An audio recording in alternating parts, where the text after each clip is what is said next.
welcome to the Fear and Greed Business Interview. I'm Sean Aylmer. So far this reporting season, some of the more interesting stocks to watch have been the retailers. Online group Temple & Webster was able to boost sales, while HiFi announced a big special dividend. That's despite the cost of living crisis and higher interest rates hitting consumer spending. I wanted to take a bit of a look at some of the retailers that have already reported and what's still to come. Remember, this is general information only and you should seek professional advice before making investment decisions. Ben Gilbert is the head of Australian research at Jarden, leading their research team and consumer sector coverage. Ben, welcome back to Fear and Greed. Thank you, Sean. Thanks for having me. I know you're going to get very, very, very busy next week because a lot of the retailers are still to come. But let's just start with HiFi. What do you make of that result? To be honest, I was a bit confused by it because I thought that it was perhaps the outlook was a bit softer, but its share price took off on the day.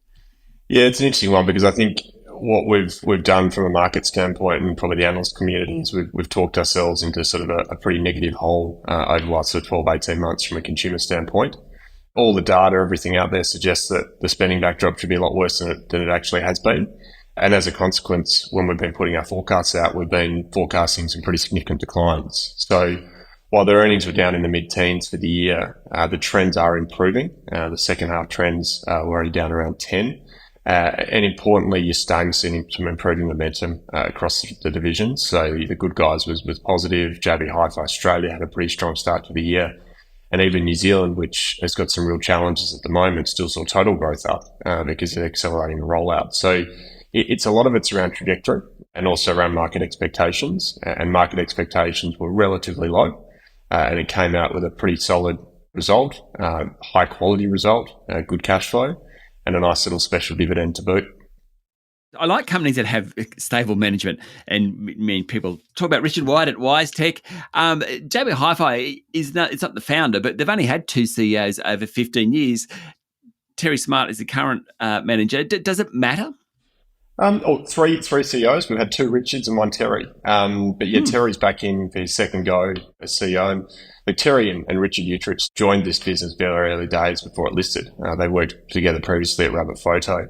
So as you said, there's a lot of corporate knowledge and corporate history that goes behind that. And I think it's just a consistent strategy. They're consistent in their approach. They're very focused on the customer. And if you look at JB's on paper, it's one of, if not the best of electronics retailer globally. And to your point, I think that consistency, that quality of management, staying to the course, but being aware of speed bumps or changes that come along, has really sort of put them in great stead. And they've continued to take share. They've continued to evolve the business. If you go back 15 years ago, we're all talking about CDs and DVDs, and obviously that industry is sort of dying a bit of a slow death on the physical side at the moment, but they've evolved. You look at telcos now, it's the biggest category. They're one of the biggest, if not the biggest telco player in Australia, taking considerable share and a very, very valuable partner for Telstra. We look at what's coming next. You look at AI, you look at the evolution that's going to come with some of the tech around that. Again, that's a massive opportunity. Look at connected home. They're just doing a great job. And then there's a few other little interesting things, I think, sort of bubbling under the covers at the moment, which will probably start coming up and might see become a bit more material over the next few years. They've just recently launched a marketplace. And I think there's a few other opportunities and some adjacencies like media. The HiFi Perks business got about 1.6 million users on it and growing quickly. There's a lot to like. We've had an underweight on it. We've been wrong. But hats off. It's a cracker result and the team's doing a great job. Okay, do you think this week it can flow through? We've got people like Breville Group coming out, Super Retail, The Reject Shop. I mean, Ingham's Group, I suppose that's slightly different. It's a manufacturer. Do you think that we will see as good results from the retailers? Yeah, look, I think versus expectations, I think on balance, all of those ones you just mentioned should be pretty good. And the reason for that is that as us analysts and the investors out there will put out their forecasts, and as I said before, we've generally been pretty cautious. But if we look at the data that's coming out at the moment, I was just looking at some of the Westpac credit card data that's come out last week, and that's showing that spending has really started to continue to tick up through August.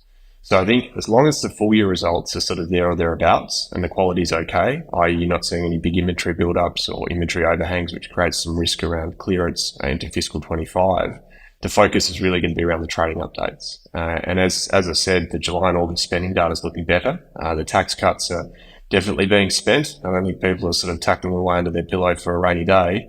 And what that's leading to is a pretty robust environment at the moment. So super retail, look, I expect the cooler weather plus the tax cuts will help them. Ingham's, look, I think the grocery side is again starting to see some light coming through, which should be a positive. Reject shops benefiting from the fact that consumers are seeking out value. You look at things like T-Mill, et cetera, that's flying. So yeah, I think sort of bubbling away, we should see some optimism. You touched on Breville as well. Breville's a bit of a different beast in the sense that the focus for their business is really offshore. And I think, again, that'll give a bit of a good proxy around what's happening in Europe, what's happening in the US. And we're also going to be looking to Asia there as well as they continue to sort of build out some pretty material opportunities in that market. Stay with me, Ben. We'll be back in a minute.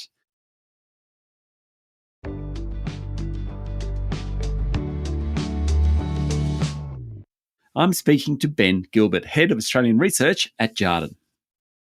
I'm going to move on from the retailers just for a moment, Ben. Domino's Pizza last Friday came out and said that Don May's sister, who has been in the business for 36 years, she's no novice, that's for sure, she's taking over the Australian and New Zealand operations.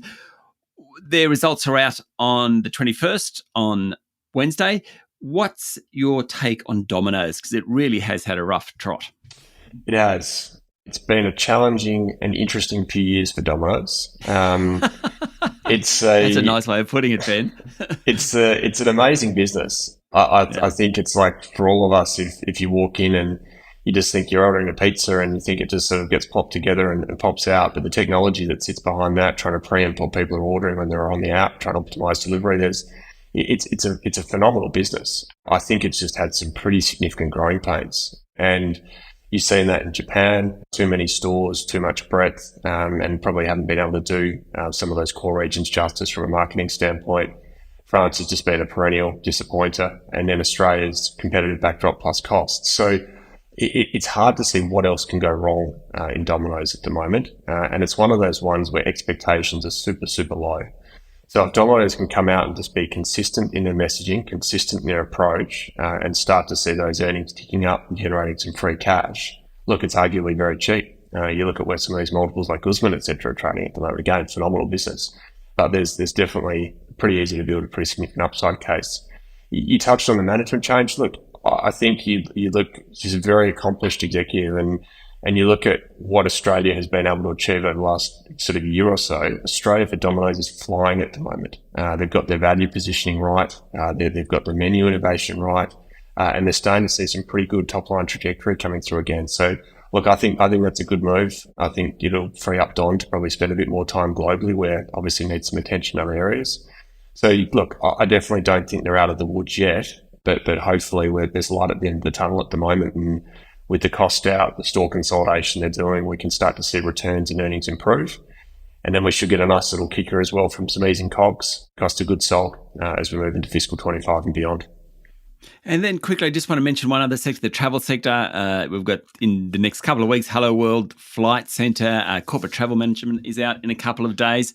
What's the prognosis for those guys? Because I find it really hard to follow the logic in the travel centre, to be honest.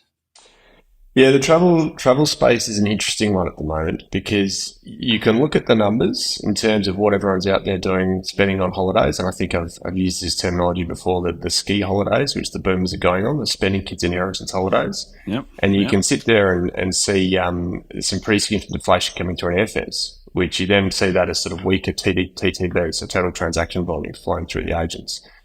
Ultimately, though, what you're finding is that if people are spending a little bit less on a flight or saving a bit of money, they might add another night or 2 nights onto their accommodation, and you're making 4, 5, 6 times the margin selling a room night versus a flight.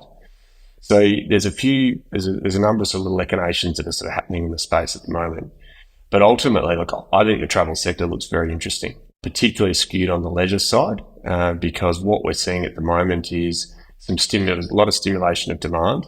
You look at some of the data that was out from CBA and their result last week in their pack. One of my favourite packs to always read to get a bit of a pulse on the economy. Yep. Spending by cohort and age group. It's all the boomers that are spending. Yeah. So I think the travel results will be fine. And we talk about expectations. I think expectations are very low. So Flight Centre is one that we still continue to think looks attractive. And you've got some pretty clear catalysts coming up for Webjet as well. And just very quickly, Coles and Woolies out next week, not this week. Wesfarmers as well. Throw Bunnings into that. What do you think of those guys? Yeah, look, Wessy's just continues to defy gravity and keep going up. Again, cracking business. fundamentally it looks super expensive. But you look at the quality of the businesses led by Bunnings that sit within that and Kmart and what they've been able to do with Anco. I do think there's some risk around some of the divisions within there, particularly the WesF business, which is their chemicals, energy and fertiliser side. We've obviously seen what's happening with lithium spodumene pricing. There's also just some input cost pressures. So I do think at the margin there's a little bit of risk. But again, people want to play the consumer. Over sort of 70% of the value of the business lies in consumer-facing companies. So look, I think the focus there will be on the update. If they can come in and hit numbers, I think that should still be okay. Look, the supermarkets, again, look, you're seeing grocery spending picking up again at the moment. The big debate at the moment is Coles v Woolies. Woolies obviously had a shocker in their trading update in the first quarter. Coles, to their credit, did very well. I think the focus is going to be on is has Woolies been able to regain that lead? Has Woolies been able to sort of close the gap? And very, very focused around the trading update. And if we're seeing the momentum coming back.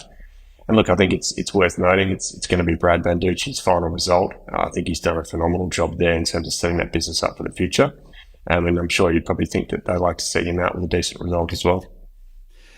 Ben, as always, you've covered about a dozen stocks intellectually and been incredibly modest about it. You're not kind of the typical investment analyst, I've got to tell you.